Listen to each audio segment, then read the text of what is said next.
Whoa. It's that real shit, man. Lifestyle music, man. It's Young Milo. It's hard to make it through some days.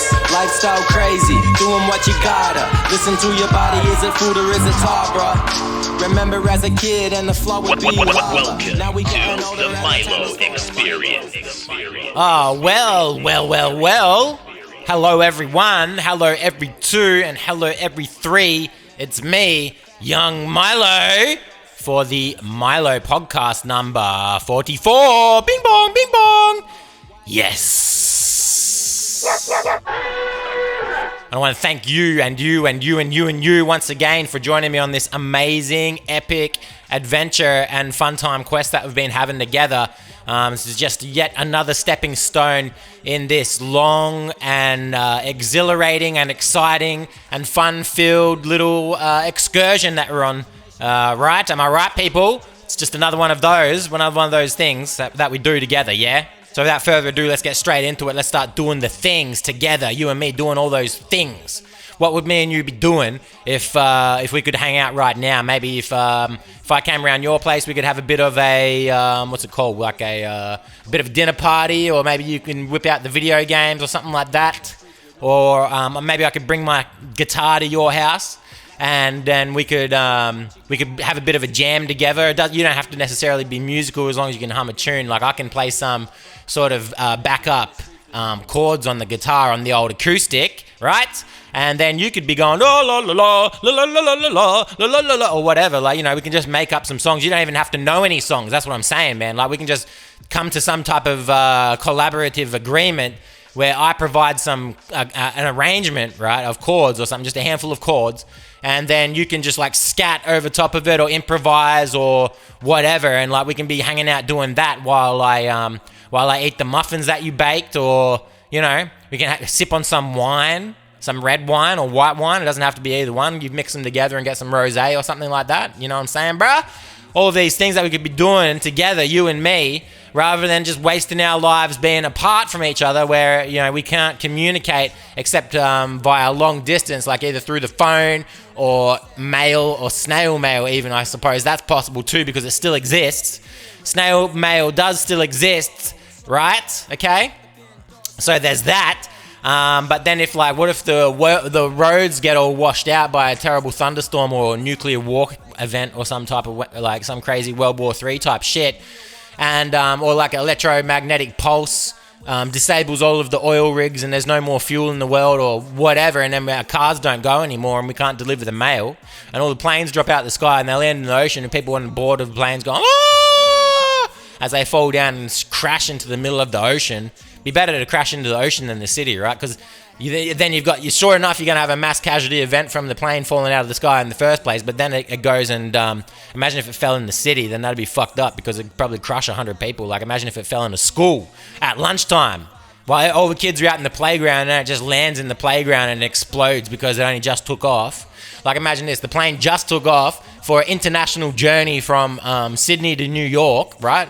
And then electromagnetic pulse comes off like 3 minutes after takeoff, and the plane just crashes belly first or tail first into the ground above it falls from above a public school or a primary school, right? And then at lunchtime, and all the kids get blown up by the plane. That could happen. That's a possibility, but not if you and me. That's only going to happen if you and me are separated, because if we were together, we'd be doing those things that I mentioned earlier, like humming some tunes and kumbaya and all that type of stuff, or whatever the fuck, bro. You know what I'm saying, man? Maybe we could write a song together, or if I was hosting you, then we could do some different stuff. Maybe we could actually, I'll come to your house. And we can jam out some tunes, right? You following along? I provide the music, and maybe I can get you to tap away a little beat, like on a box, a cardboard box or something. You could be like, and I'll get be like, brum brum brum brum brum brum brum brum brum brum, right? And once we get that happening, we work out a couple of patterns that we like. you can come around my house, and then we can get to recording, like in my little studio type thing, when we record the songs that we come up with, and maybe, who knows, well, who might like it, man. I'm not saying that we necessarily need to push it out and be like some massive fucking world-dominating hit. Like, we don't need to set out to fucking conquer the charts or like pacify the people or whatever, the masses, right? We don't need to deliver opium to the masses. All we need to be doing is just enjoying ourselves, having a little heart-to-heart, and putting some relevant words down onto some relevant beats and tunes, mate. You know what I'm saying, bruh? So if we just got together and did that, and just see what comes of it, then, that maybe some people will feel our passion. They'll experience the link that we have together, and then they can tune into that, and then no matter the weather, they can pick up on that and play the song, and it will bring a little bit of joy into their lives and like lighten up their world just a little bit in this world of darkness. They can listen to this little tune that we've created, this little bitty boppity boop, right? A little jingle, and they'll listen to that in times of depression. Maybe in the World War III comes out an electromagnetic pulse.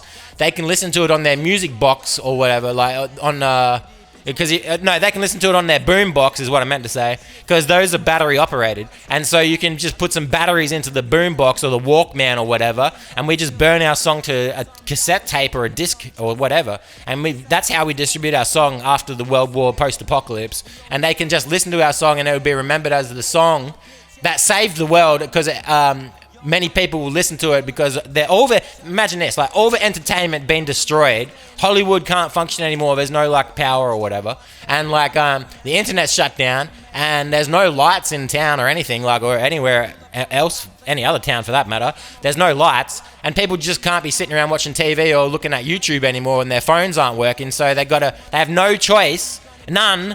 So we got like ourselves a bit of a captive audience here, but they'd be playing our cassette or our CD in their boom boxes, and it's just that's all that they have to focus on. Like, it's just the tiny little bit of hope in this post-apocalyptic world, right, that we all be living in after the World War. And we can basically save humanity through the power of musical positivity, bruh. Or it doesn't even need to necessarily be like super positive. Like, we don't need to do an upbeat ditty or whatever. As long as we can produce something from the heart and produce something that really, it really reflects our soul and really shows people what humanity is all about, then that's just like a little ray of hope that will keep people going through. They can connect with our authenticity, and that might just give them the bit of drive that they need to rebuild society or whatever, And basically, like, I guess the thing about, like, if you come over and record, I've got all the setup here, but the thing about recording is a lot of people don't know that you got to learn a lot about it. Like, you got microphones, instruments, right? And like voices and sounds, and all the sound waves are traveling through, like the signals, right, are traveling through the microphones or through the sound detectors, whatever they might be, because it's not just microphones, it's also triggers, not the type that you pull on a weapon, but like there's triggers as well that detect signals, right? So we can be doing that, making these sounds, and that goes through the microphones, and it gets recorded in like binary ones and zeros on a computer most of the time, or we can do it like analog as well with like tape and stuff. Get out the tape and bust out the old ribbons, mate, you know what I'm saying, bro, the magnetic tape, and do it old school, mix it all analog, and we can probably get a lot of like audio files into that, because they'll respect the fact that we recorded on analog materials, especially in the post-apocalyptic world, where there's no pokey lipstick left, because it's all been destroyed, and the factories can't produce it anymore because there's no power, and fossil fuels be all stolen by the aliens. Probably they won't be able to burn the fossils anymore, or the fuels for that matter, because it's all stolen by aliens. Maybe the aliens will like it too, like the song that we make, because they can understand that recording is just such a dire process that a lot of people aren't privy to. But it's becoming more accessible to everyone. Like, if every day passes, there's more people that can get on board in the recording train and start going woo woo, and like powering up their gas fucking engines inside of them, metaphorically, because there's no gas, and start running a train on these microphones, man. and get themselves out there and put a lot of money into promotion, and then maybe they find a record deal and they get like a manager or some type of agent that will represent them and like pimp them out to different talent agencies or like try to show them off to record labels. And maybe those people can get number one songs on the charts, and that's how you got to start. And it's not very smart unless you do it with the right ideas in mind, and like you got the right capital and the right overheads. People are looking to your work. Like it's no longer a world where if you build it, then they will come. Right? It's not like that anymore. It was like that in Wayne's world, but this is Milo's world now, man. I mean, this is your world too. This is everyone's world. Wayne's world was fake. It wasn't a real world, right? So in the real world, you can't just build things and have people come to it. You know what I'm saying, bruh? Because there's so much oversaturation of bullshit out there that no one wants to actually listen to do anything. Attention spans are being fucking absolutely shot, right? By algorithms and TikTok and social media and a bunch of other stupid bullshit that doesn't matter in Earth at all. Like, these are the things that are actually bad for society and are ruining human progress.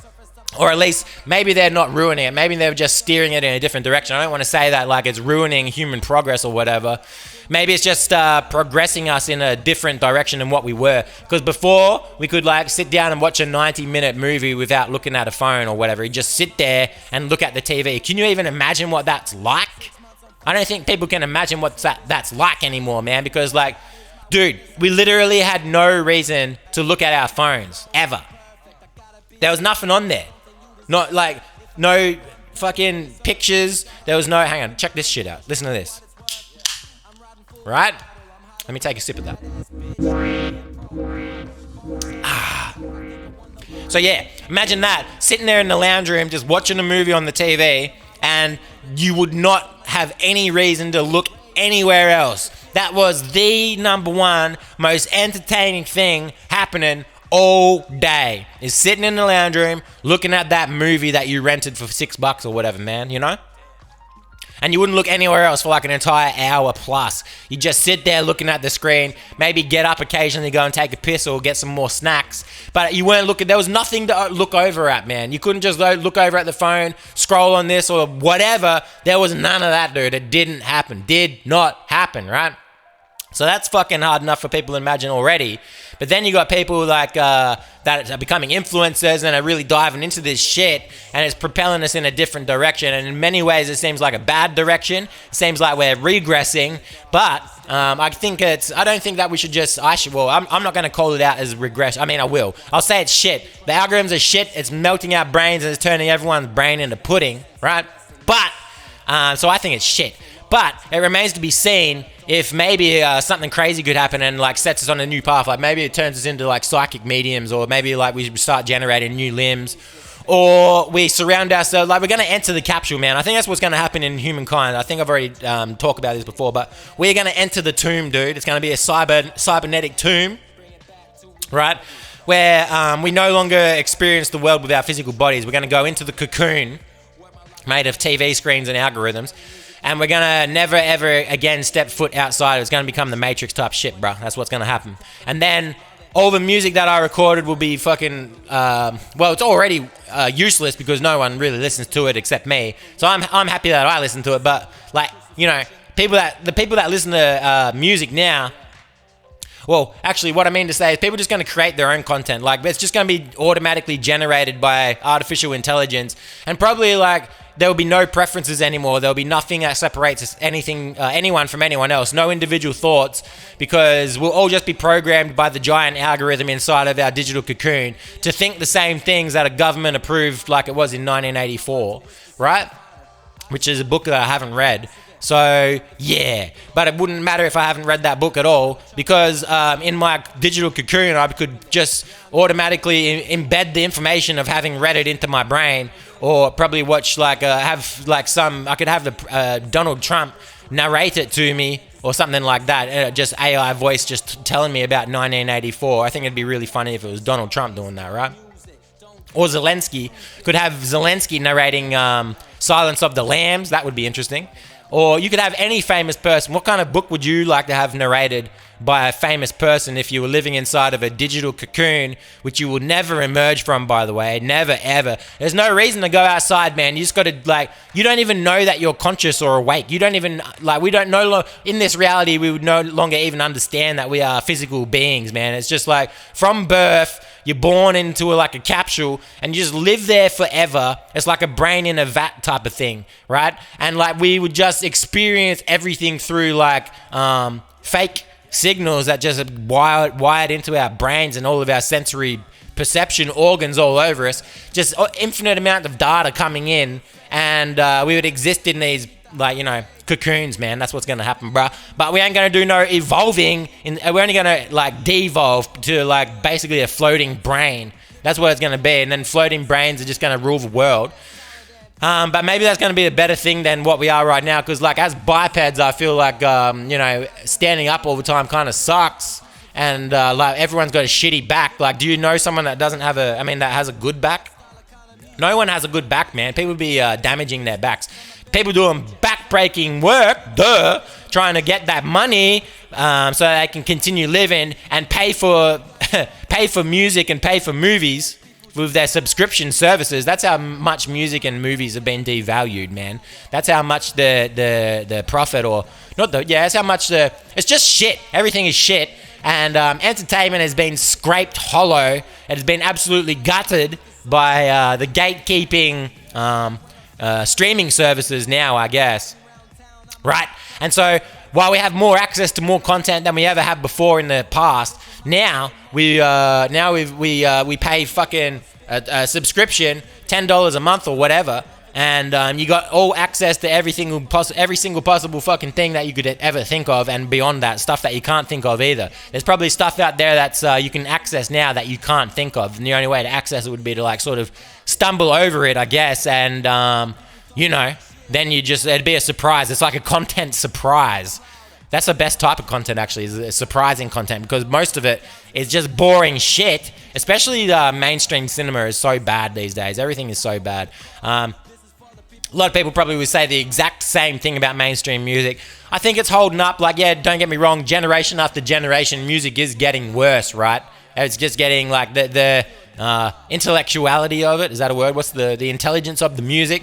The lowest common denominator is only getting motherfucking lower, bruh. You feel me? And so it's like that. And so while I'm happy to listen to a little 3-chord pop tune that has the same melody going over and over again, I'm happy to do that because I'm a moron and an autistic idiot. There's probably people out there that aren't happy to do that. Just like I'm not happy to sit through the 45,000th fucking Marvel movie to come out this year of a superhero that I've never even heard of before, or some stupid ass shit. And I swear to God, if people just like, if you don't have any type of like strong convictions or opinions in life about anything, then you will like Marvel movies. You because it's just slop. It is slop. Capes, man. Cape shit. Am I really raving on about this again? Yes, it's 44 episodes in the podcast, and I've come up with absolutely fucking nothing to tell you except the same shit rehashed that I've been spewing for God knows how long already, okay? And things are never going to change with me because I'm like a broken record. I'm like a boomer trapped in a Gen X's body. And there's a mad difference between those two generations, okay? So then just think about how much of a difference there is between boomers and zoomers, and then the newest fucking batch of people below them are coomers.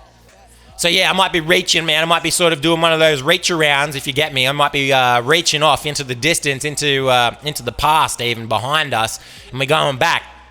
When I think about these things, we're thinking about going back, like all the way back to the back of the line, man. All the way back to the, like, before. I'm talking about way back. Back to the days, man. Back to the good old days.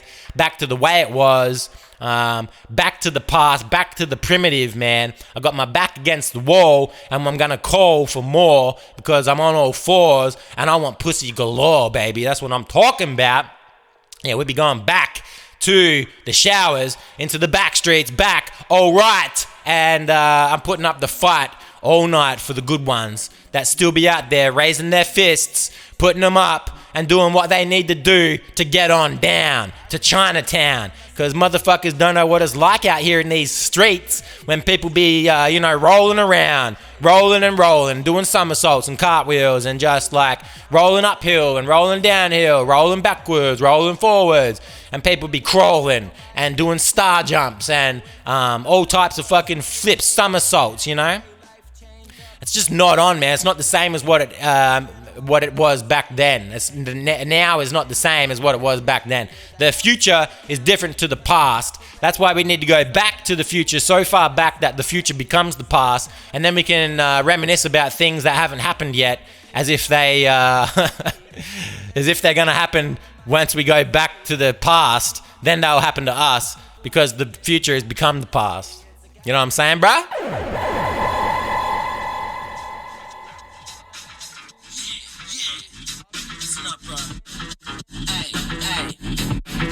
No guy can follow me in a cipher with my dangerous mind, just like Michelle Pfeiffer. Jabbed up like a heavyweight fighter, make your heart stop like blood clots and Pfizer.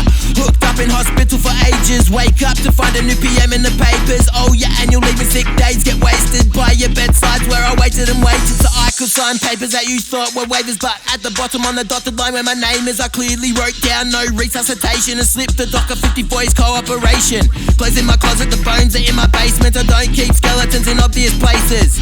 MCs get minced and baked like pastry, make them make me put you in the cake tin. Close up the lid and drop you in the grave thing. Take the mic and break dance at you wake. I'm turning your memorial into a piss take. Family never heard of eulogy as this great. Guess I put it on the mixtape. It's not a mistake that you laying 6 feet deep. On top there's a concrete cross with your box underneath. The worms crawl in and the worms crawl out of your ears and your nose and your eyes and your mouth. And there's no doubt about it, in the end I will send your friends where your body is now for a very small amount. I don't need a cruise ship to take a whole crew out. A dude and his soul can be parted. You won't find out if you don't start it. Smoke like darts. If you love beef so much, take a steak to the heart. Damn, spaceman's all about the prime cuts. When it comes to butchery, I'm chopping flows up. Step into my freezer where the beef is froze up. I never met an MC, I couldn't bulldozer. So suffer in your jocks. Clowns get cracked on the ground like a drop top. Don't come around with your drop top car. I will put new holes where the seatbelts are. Everybody says you keep a strap up in the jacket, but wait until I catch you like and then we'll see what happens. And as for the kids that you raise, they'll forget about you in just a few days. Watching YouTube, just glued to the brand new craze that will rot their brains. But you know what they say, I guess I'm off tap and all that. Man, when I take lives, I don't like to give them back.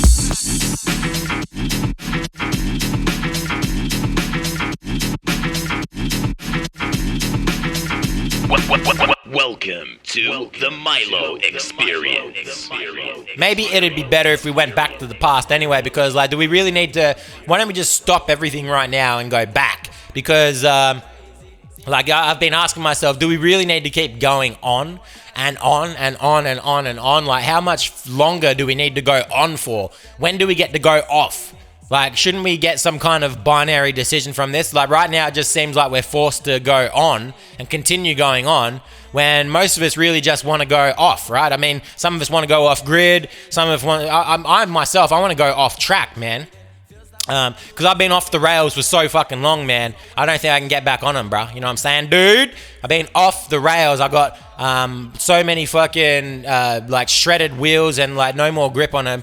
I can't be put back on the tracks because the tracks are all fucked up. They got bent and warped. And of course, you're going to see my corpse when I walk it over to the porpoise, and then you're going to find a new purpose that is above the surface level of things, man. You're going to find a deeper meaning that goes all the way down to your deep, dark soul and the energies that is inside of you, in not just your soul, but your bones and your toes and your fingers and your crones as well. Right? And if you add those things together, what you're going to find is some semblance of a human being which has been through some shit, man. It's been through it. And it's been fucking real heavily fucking involved in these types of things, dude. It's like something that you can't just separate the individual from, because the individual is made up of all these tiny little things, right? All these little bits and pieces that once you stack them up like a Jenga tower made of, Jenga towers are made of squares, but if imagine a Jenga tower made of spheres. That's what a human is like, because the shit doesn't really seem to go together until you see the form, right? We don't know what the final form's going to be. It's just like an endless work in progress until it gets chiseled down and whittled away into all that remains is like the former image of a person that wishes that he once was, you know? And that's the type of thing that we need to get down to, because it's ruining people's like perceptions of themselves, and it's ruining our way of life that we live and breathe. Because the things that we live and breathe aren't always what we see and hear, and the things that we see and hear aren't always what we touch or think, right? And if you want to sort of get right down to the brass tacks, then you got to bang some rocks together, guys, and get some fucking flames happening, right? We got to get this fucking fire started. Just like Billy Joel said, we didn't start the fire, but maybe we fucking should have, right? Just like the song says, we didn't start the fire, so maybe we should start one now with the fucking rocks. Duh! And it makes a lot of sense because that was a rock song. And so I think Billy Joel probably knows a lot about fire because he's making rock songs about fire, starting fires as well. And I know that his version didn't start the fire, but if I were doing a cover of that right now, then I would make a song called We Did Start the Fire. And instead of pianos, it'd be made with clarinets on fire. That's how the song would go. It'd have to be like burning clarinets. And instead of drums, it'd have probably just a bunch of bass guitars that were being played real percussively, like slap bass type shit. And if I put that into a performance and like an ensemble and maybe get like a symphony orchestra behind it, then I could probably tour the world and set fire to the planet as I go. Just slowly, wherever I land, touch down off the plane, just strike a match, throw it to the ground, and just walk away without looking behind me. Just listening to the flames crackle and the embers burn and the people twisting and turning and writhing in agony of being burnt and having peeling flesh fall away from their bodies, you know? That's what's going to happen when I'm on my world tour of We Did Start the Fire by Billy Joel plus Milo. I'm going to bring him with me, so I can sort of cash in on his fame, because people aren't going to come to my concert on their own. They're not going to listen to anything that I've got to say, so I need to attach a big star name to it. So I'm bringing Billy Joel, a world-famous pop sensation Billy Joel that everyone knows, including Coomers, and I'm bringing Elton John and James Brown, and I'm going to bring, Ed Sheeran too. So us four dudes are going to fucking bring the house down. We're going to set the world ablaze with our trailblazing track, We Start the Fire Now, featuring Ed Sheeran and James Brown, and arranged and composed by Elton John and me. And Billy Joel's just going to be in a go-go cage dancing on top of a burning piano. For everyone to see and throw money at. People can throw their tips at Billy Joel while he's dancing, and the rest of us can reap in the profits so that we can stock it and bring another show in the next few years. Like all the money that we make from the first world tour is going to fund another world tour that we can perpetually bring across to another planet in the future, or maybe we can put it inside, we can put our performance show inside of the digital cocoon, and so everyone can consume that and not be left out. Because if you think about like concerts, right, as they exist, they have a population capacity, maximum capacity of people that can be in the venue at once. And so think about like the Taylor Swift Eras tour. There's probably a lot of young girls and mothers and like sisters and aunts and all those types of women that really love Taylor Swift, and gay people too, right, and also straight people that would like to watch Taylor Swift. Who missed out because they couldn't fit them all in a stadium. And the thing about this too, like if you sort of like when it comes to performing in an arena or whatever, you're really limited by the amount of people that you can fit inside. And so what that means is you got to go from, sometimes you got to host multiple shows in the same arena, night after night, you know, flogging your guts out, just fucking belting out the tunes, having the band play along those strings like as fast as they can, and having the drummer hit those skins like with super accurate precision, and like just chopping up the sticks, and the bass player's using his fingers to slide all over the fretboard.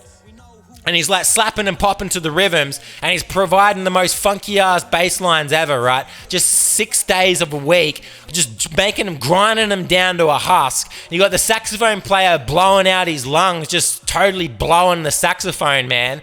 And then you've got like someone on a kazoo, and they're just blowing heaps of stuff like a harmonica man. And the harmonica man's with the kazoo guy, and they're both figuring out how they play each other's instruments because they'd never learnt each other's instruments. So all this shit happening, right? And then the other people on the trombone and like the timpanis, and you've got like someone on the keyboard, and they're just smashing away at the keys, just smashing them like, so they're smashing the keys, and they're getting all smashed up, right? These keys are getting smashed. And it's just shit.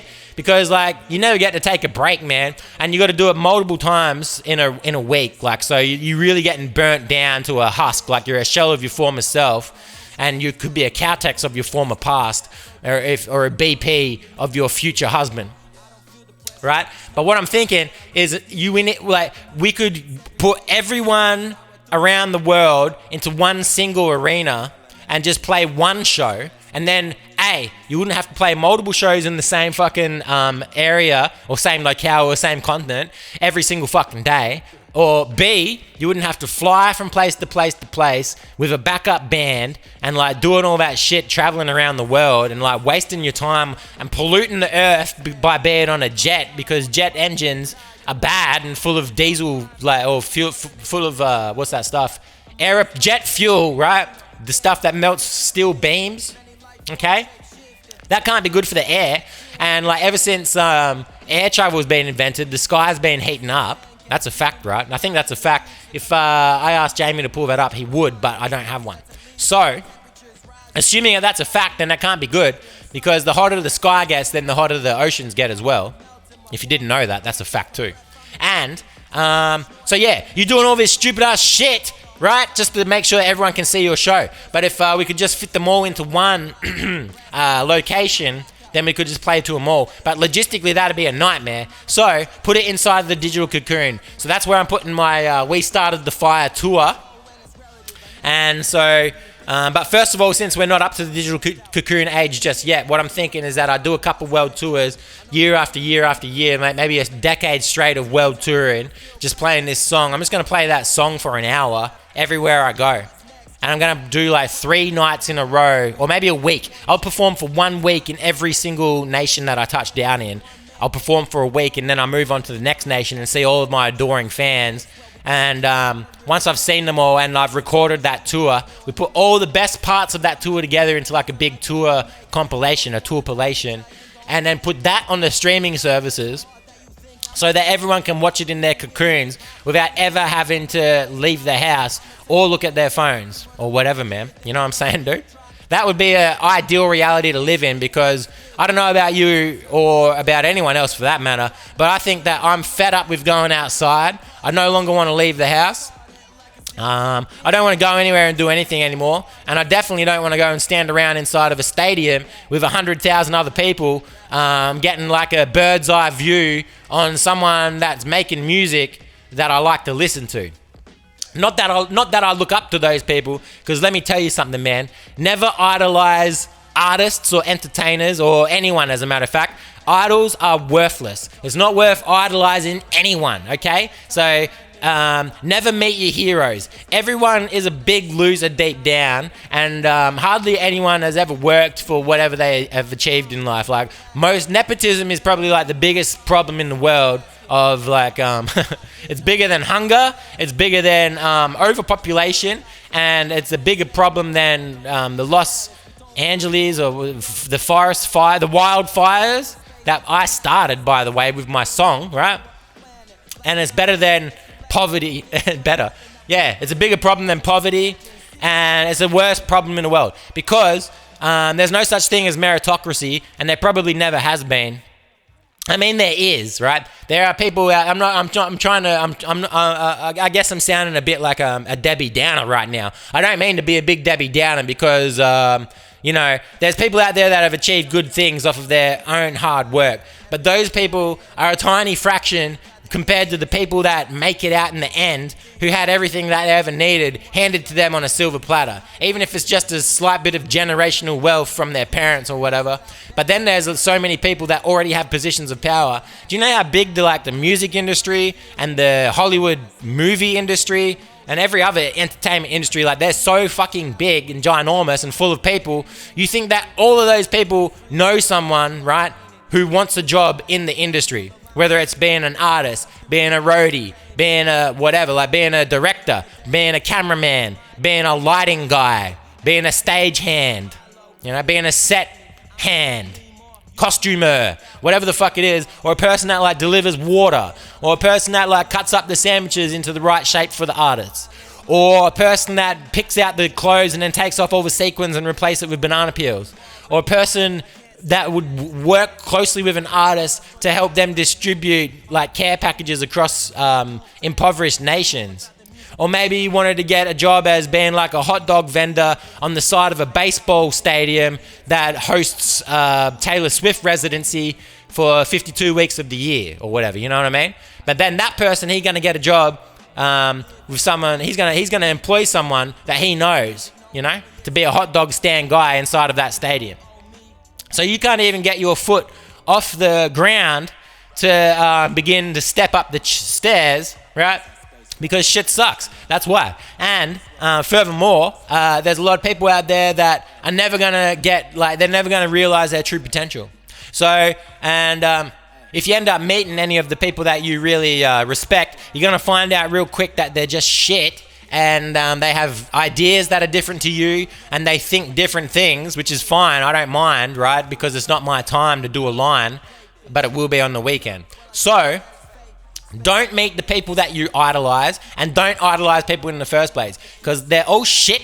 All they care about is money. Even the people in the underground music scenes, man, let me tell you, ego ruins everything, man. I should know best, because listen to me, I'm the number one ego man that anyone's ever met in their entire life. But then I go and meet people that I think they shouldn't have any ego, and it turns out that they're just gigantic fucking cocksuckers, right? And it's not my place to say who should and shouldn't have an ego, right? Everyone's got one, and it's good to ego is good to keep propelling ourselves forward and keeping ourselves alive, because without an ego, you would probably be the first one to die in the zombie apocalypse. Just oh man, everyone else can get to safety. I don't need to be saved because I have no ego. I don't even know why I'm living anymore. And then a zombie comes and rips your face off and starts making love to your teeth or some shit. I mean your brains. And they eat your brains, and then you become a zombie. Because you already are one. Fucking metaphorically, you might as well already be a zombie if you have no ego, because you're just hey man, I don't care what happens. Whatever, anything happens, I don't care. So what? That's you don't have any desires in this life, Don't you have any fucking thoughts and feelings about anything, brother? Don't you want to run away from the zombie and into the safe arms of the retreat or the bunker, and get yourself some and get yourself inside of the digital cocoon and listen to "We Started the Fire," bitch? All right. That will just about do it for today, I think, people. No real life updates. Everything's exactly the fucking same. And working on music. Still working on that. What else can I tell you? Nothing. I can't tell you anything. This episode's delayed a little bit because I had some personal stuff to deal with. Had to go back to my hometown. I'll let your mind just consider what the options could have been that made me rush back home, okay? So there was that. So other than that, working on some music, which I already told you about, so it's still in progress. So that's about fucking it, isn't it then, mate? All right. If you are listening on Spotify, you're that guy. You can interact with the poll. You can rate the podcast out of 5, because people really, you got to rate it 5 out of 5. Apparently, it's the most important thing ever. It's more important than fresh water. It's more important than gold, and it's more important than air, oxygen. Okay. So rate the podcast out of 5. Duh. And then leave a comment. You can leave comments on the podcast on Spotify, and you can like it and follow it, and you can do all that other shit too. If you're listening on YouTube, you know what to do, tube. I want you to hit that subscribe button, hit the thumbs up button, and put a comment down in the comments box saying, "Hey Milo," and I will react to your comment, and I will say, "Hey," or something else back, I'll respond to that comment. So yeah, that brings us to a conclusion, people. I want to thank you so much for joining me in episode number 44 of the Milo Podcast. Bing bong, bing bong. And if you still have a dream, you must be asleep. Hey, yeah.